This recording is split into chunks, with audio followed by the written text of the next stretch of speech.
Shalom. Another cold, windy day here.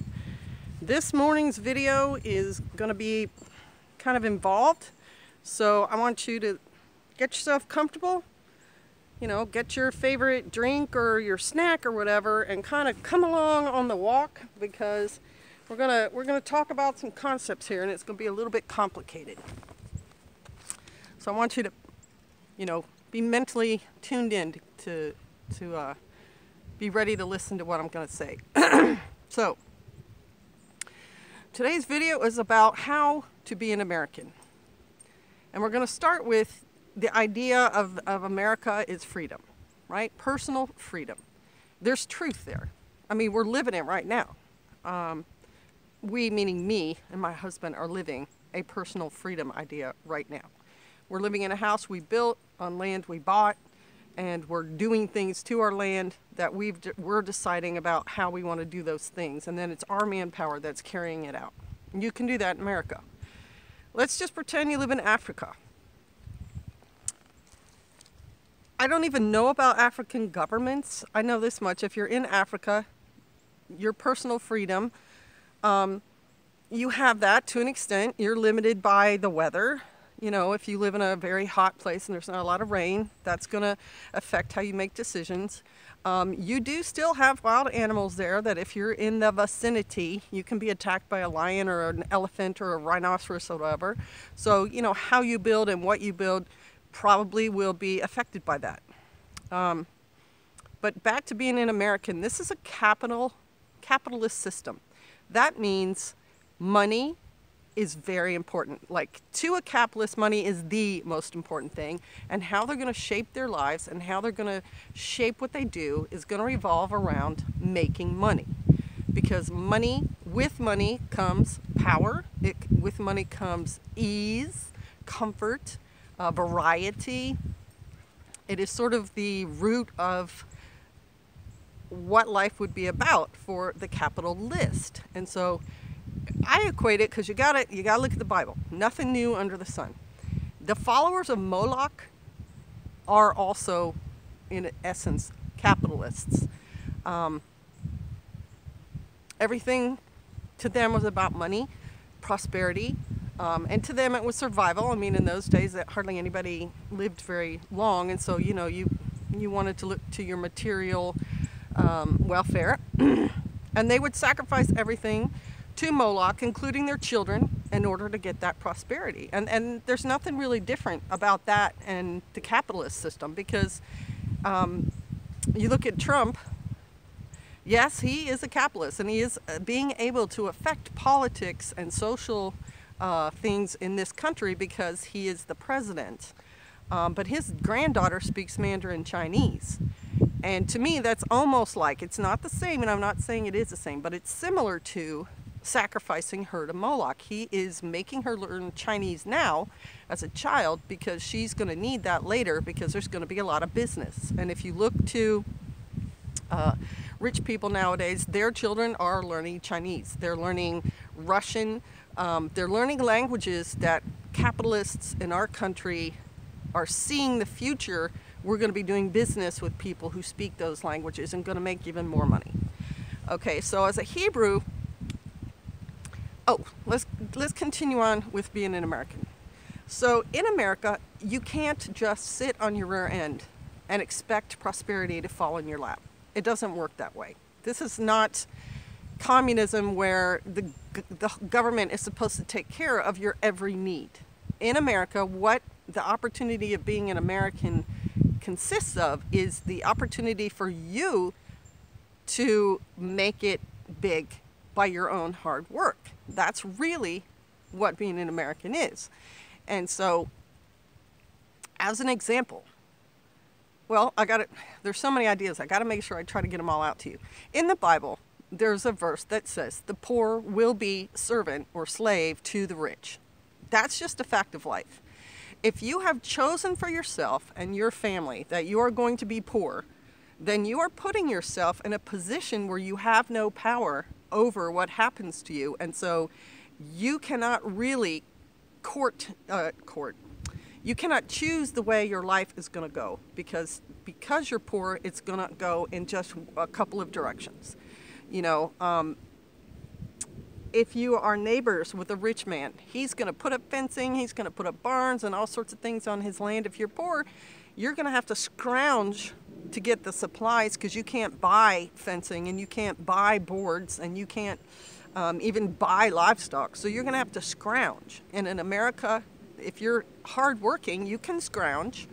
You know, there's dumps and construction sites and businesses that have pallets, and you can construct yourself something. It's not going to be as nice, but with hard work you can do it. But if you sit there and don't do anything, nothing comes your way. You're just poor and you have nothing.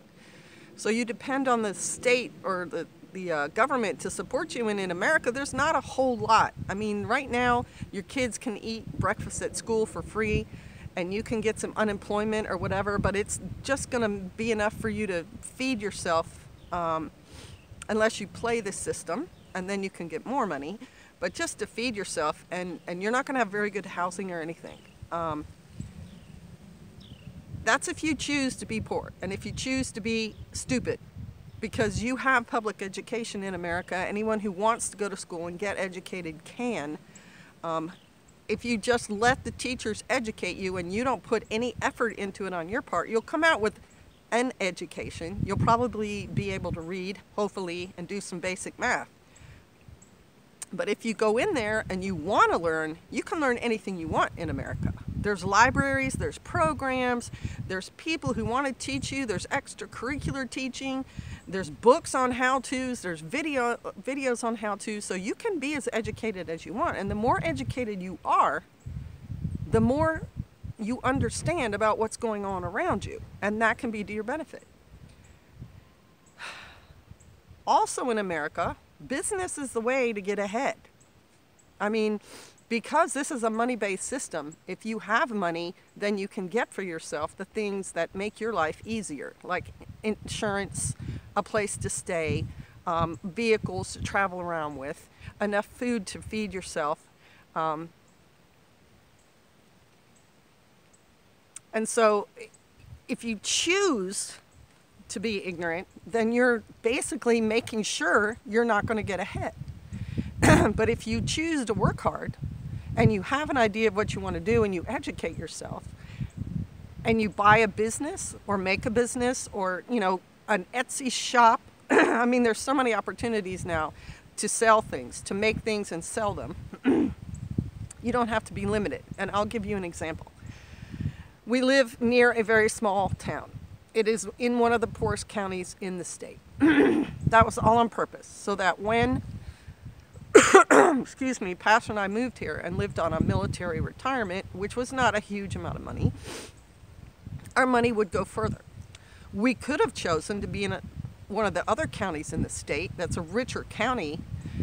There'll be nicer stores, nicer housing, but our money would not go as far, and that would put us a little bit lower down. So we opted to live in a poor place where our money would get us a little bit farther than it would in a richer county. But the little town that's near us has a few businesses, and these businesses are prospering. I mean, they're supporting someone. One of them is a gas station that sells breakfast and some food.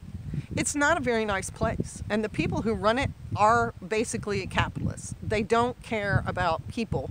They care about making money. But they are making money. They are one of the only places in the little town that has breakfast. And so when you go in there in the morning, there are lots of people, usually single older men, who are getting their coffee and their egg, and they're not even good quality. You know, they've been sitting under those hot lights, and the eggs are rubbery, and the potatoes don't taste very good. But these men, who usually are people who work, have money, and they don't want to cook for themselves, so they go there and they get breakfast. And I overheard the owner, who I know, he's a fair person, but he's not a moral person. Talking about he was clearing $3,000 a day at that gas station, between the gas and the food and everything else. That's a lot of money. I also overheard him talking with his clerks, and they were talking about maybe getting in smoking paraphernalia, borderline shady pharmakia kind of stuff because it was going to sell. So, I mean, they are not moral. They are definitely followers of Moloch. They are successful. They are providing a service. Okay, so if you're a Hebrew, you don't need to do what they do, but if you want to support your family, not be an infidel, you could open a gas station that did the exact same thing, but had some morals and cared about the people who came in. And you could also set up like a fund or something to help out the poor in your area. Just because you're a Hebrew doesn't mean you have to be poor and ignorant. And I'm not saying all Hebrews are poor and ignorant. I'm simply stating that when you're an American, you need to be smart and you need to understand the society you're living in, and you can still be a Hebrew and still not have to be ignorant and poor and at a disadvantage. Does that make sense? And so that's one of the businesses. Another business is a business run by a woman. She's a woman of color whose husband died, and they bought a laundromat and just a store next door. And she's been running that laundromat for several years now. Laundromat is not a glamorous business. Doesn't make her famous. She doesn't handle gems and fine wines while she does her laundromat. She works with water and soap and machines. But she's providing a service for the community. There are lots of people who cannot afford to have their own washing machine and dryer in this area. And so by having her laundromat there, she's providing them a service. And I've been in there before when a nursing home was like flooded or their electricity went out or something, and they brought all the sheets and all the blankets from their facility to wash in that laundromat. That was providing that nursing home an alternative as well. And it really helped them out because they needed to get all that stuff washed. And what other way could they have done that? Maybe have their nurses and stuff take them to their own houses and wash them there. But she provides a service, and it provides her with an income. And there's nothing wrong with that. And she understands that, and she has it priced more than the one in the big city an hour away. But that's because it's supply and demand, and it's the only one in the area. She's not letting anything stand in the way of her using what America has to offer to get herself an income. Also, as an American, also going along with being educated, I mean, this is a competitive society. You need to be competitive. If you come here and think you're going to sit on your rear end and just watch TV all day, you're not going to get ahead. You are just barely going to make it. And like the Bible says, the poor will be servants to the rich. Even in your insurance, like the reason you go to school and learn to read is so when you have to do things like get medical insurance, you can read and compare the different plans and pick the one that's right for you. You need to be able to understand documents. So when you read them and it says, you're going to pay a $30 fee with this one, and this one's going to be a $50 fee, and they're going to cover 80% of your costs, but this one's going to cover 90%, you need to understand what those things mean and pick for yourself the best one for you. Because the other thing about being in America is choice. You have choice here. You are not in a country with one single medical system, and you can't decide for yourself what you want. You are in a system where you have choice in many things.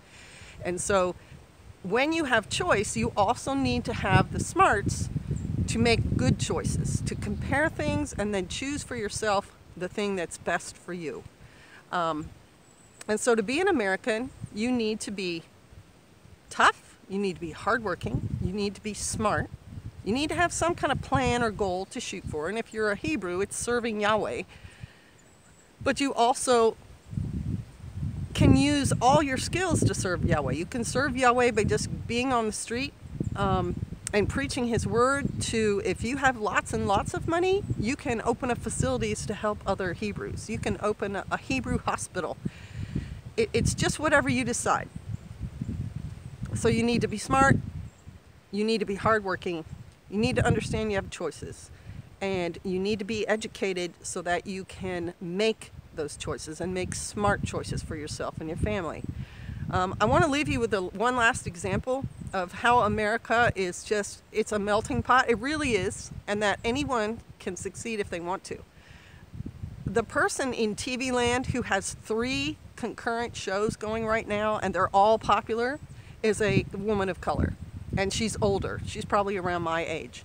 And she just decided she wanted to have a hit show. And so she wrote plots and, you know, scripts and turned them in, and they got accepted and they got turned into shows. And she's famous now. She's winning awards and she's rich and she has influence, etc., etc., etc. That was a choice she made, and she carried it out. It's that simple.